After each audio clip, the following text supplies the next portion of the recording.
Hey guys, Jeffrey from Headstrong Training Systems here. So today we're going to be doing something a little bit different, and in particular we're going to be actually looking at a bit of programming, and today we're going to be talking about exercise selection. So the main three categories that I'll be going over today, it will include your competition movements, so your squat, bench, and deadlift. So that'll kind of be like your primary day. Then I'm going to talk about exercise selection in regards to your variation, so for like secondary days, tertiary days, and then finally I'm going to talk about exercise selection for accessories. So when it comes to exercise selection, it can play a very key role in basically establishing the amount of progression that you'll be making, because in exercise selection, it's all about individualization to the athlete. You want to be making sure that the baseline is that you want to make sure every exercise you select, that there's a reason for it, that if someone was to ask you why was this exercise picked or selected, that you can justify the reasoning behind it. So when we get right into it, in regards to the competition movements, usually competition movements, so just like your competition squat, your competition bench, and your competition deadlift, they're usually non-negotiables. In most situations and in most cases of athletes, there will always be a competition movement in there, especially if you are a powerlifter who's competing in the sport of powerlifting with a competition coming up. You need to be doing the competition movement. But in saying that, there are very rare instances where I might actually not give a competition movement in the block, and the most often occurrences of that is when I've got an athlete who say is very far away from comp, doesn't have a comp coming up, and then he or she has life stresses or life variables going on that's drastically affecting their ability to train in terms of frequency or the amount of time they can spend in the gym. So for example, if I've got an athlete who right now is a pilot and he's very restricted in the amount of frequency that he can get in, at max we can only be doing like 1x squat, 2x bench, or 1x deadlift. And so if for this athlete, if they're in a position where they need heavy technique constraining, and what I mean by that is the current main limitation to their progression in the movement is technique inefficiency, and technique is the main area that needs to be addressed. I might not give them a competition movement. I might actually give them, say for example, on a squat, if their technique is the key limitation there, I might give them, say, like a tempo squat, or maybe a pause squat, or basically a variation that constrains them and forces them to address the movement pattern, rather than give them competition movement, because in this instance it's more worth it for them to focus on the movement itself rather than push the competition movement. And the only reason I wouldn't give a competition movement is because that frequency and that time barrier is is also a limitation there that's preventing that. And so it's more worth it, in my opinion, and looking at that specific case, to take that competition movement out now. But in saying that, that is very rare instances where I would take out the competition movement completely. Even in cases like that, I might give only a top single. A strategy that I like to do is I might just give a top single or a top set on the competition movement, and then with backoffs I might shift to a variation that is technique constraining. So all in all, when it comes to deciding your use of competition movements, the competition squat, bench, and deadlift, it basically comes to what's worth it. What strategy or what decision making goes into the selection of either having that competition movement there or not having competition movement there, whichever is more beneficial for the progression of your athlete and for their success in competition. And most of the time you'll see that there should always be a competition movement there. It usually is a non-negotiable, except in extreme cases where it's simply just it's definitely, you will see progress with it. But if your goal isn't to push crazy numbers, but rather to focus on another variable such as technique, then it might be worth it to shift away from that competition movement, just because of the external factors such as time, like I mentioned before. So when we talk about variations in regards to our competition movements, basically variations are what you might give on a secondary or a tertiary day, and they're basically there to supplement the competition movement. So the two types of variations that we'll be talking about today is firstly a technique constraining variation, which is basically where the variation is there to promote optimal technique and to enhance the movement pattern of the athlete, where they may be punishing. It might be a movement that punishes them if incorrect technique is executed, or it might be like a tempo where the athlete is given an opportunity with a reduced absolute and relative load to work on that technique. And secondly, the other type of variation that we'll be talking about is a strength inducing adaptation. Basically, this is a variation where it targets a sticking point, or what my people call a sticking point, which is basically a weakness in the lift. That's basically, could be breaking off the floor or a lockout, wherever the weakness is. This variation seeks to target that weakness. And with those two variations mentioned, the third type is just basically a combination of the two variations. You'll find that it's not always black and white, that there's often always interlapping areas that you need to be taking into consideration. So firstly, when we talk about a technique variation, basically this is a variation that I would give to an athlete on, say, a secondary or tertiary day that seeks to address an underlying movement pattern issue. Now, what I mean by that is, say for example, I've got an athlete who is lacking elbow dominance in the bench press. So you see that every time during his bar path in all his sets, that he likes to dump the barbell onto his chest, whether it be because of a lack of control or simply because he, or in this case, he has a tendency to break off the elbows. Essentially, he's not letting the elbows travel enough to create the space needed by his shoulder. So what I might give there is a movement, a technique constraining movement that seeks to promote elbow travel and give him the ability to sense his body in space relative to that. So for example, I might give him, at a very basic level, I might give him like a hammer grip bench press, because we know the hammer grip bench press, when that wrist is turned down, that puts their elbows into a more dominant position. And then from there I might progress on to like a Swiss bar if my goal is to continue to work on his proprioception, can't say that word, and his sense of using the elbows and letting him know, teaching him how it feels like to use the elbows on the bench press. But then I also mentioned before that maybe that lack of that inefficient bar path is due to just a lack of control dumping on the chest, and in that case it's a lot simpler, where you could look at maybe tempo work or even a pause or a spotto press variation in order to basically force him to slow down, force him to perform the movement more controlled, because if he doesn't, then he's going to get punished.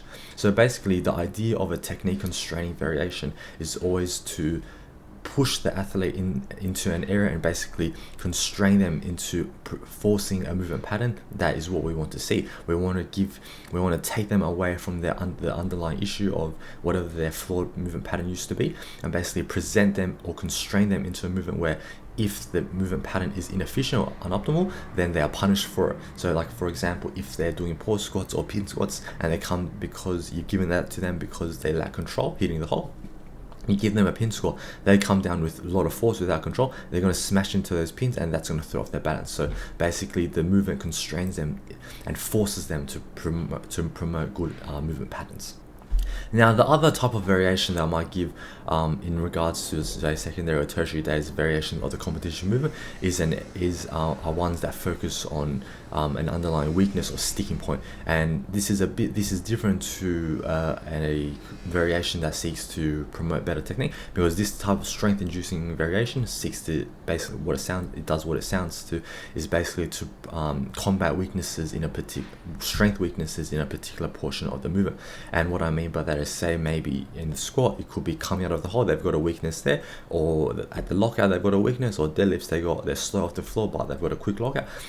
So basically these are variations that seek to target a specific sticking point movement and basically overload that body part to give that body part more stress and promote growth of those specific muscles doing those specific dominant muscles in that weakness of that lift, and in order to change that sticking point into a non-sticking point, so that you're strengthening the area of weakness so that it no longer lags behind.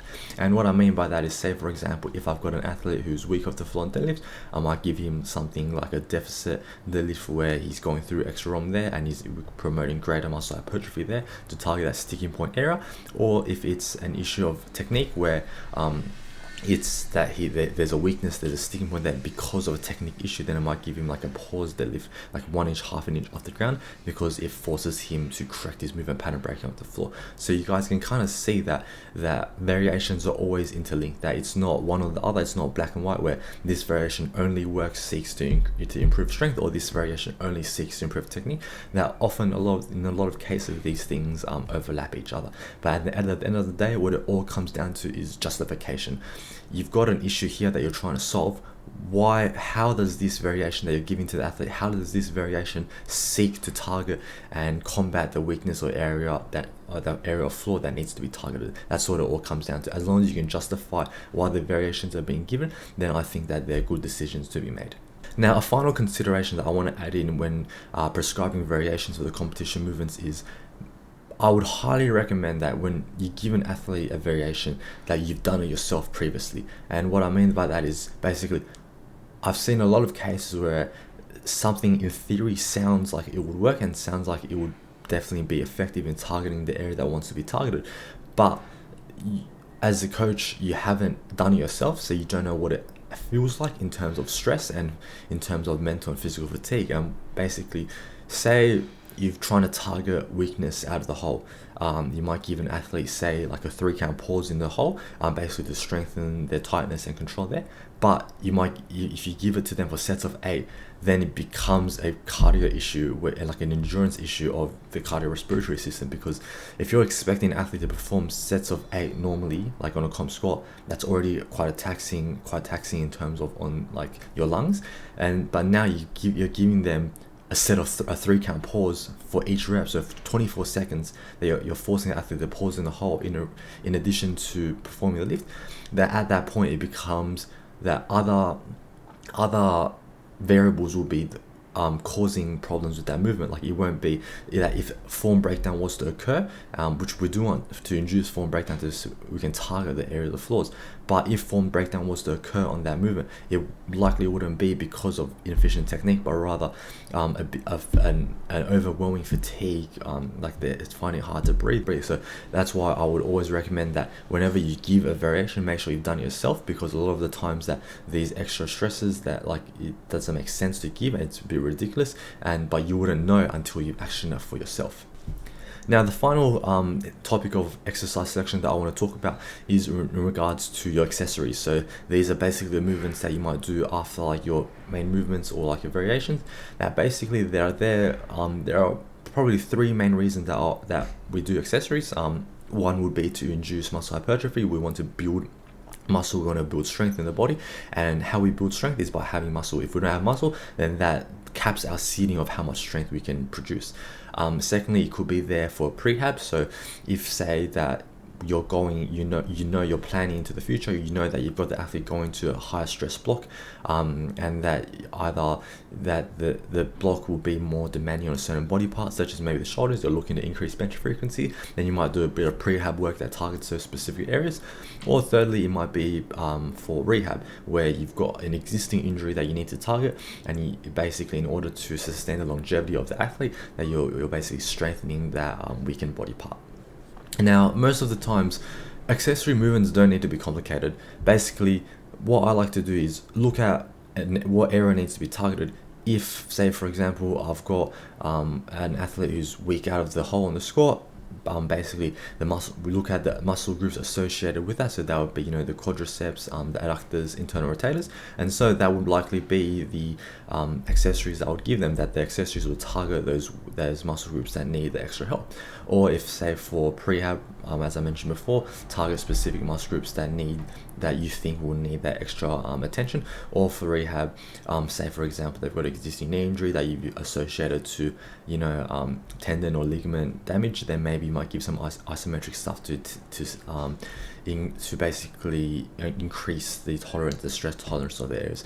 So basically, to wrap up the video today, I've gone through the 3 areas of competition movement when I would use those, which would be most of the time, and then the use of variations, the constraints model of using them and having justification, and then thirdly with the accessories, which is basically, once again, as long as you can justify why they are in the program and basically link them to being successful and effective in achieving your goals, then I think that they're definitely good selections of exercises in your program.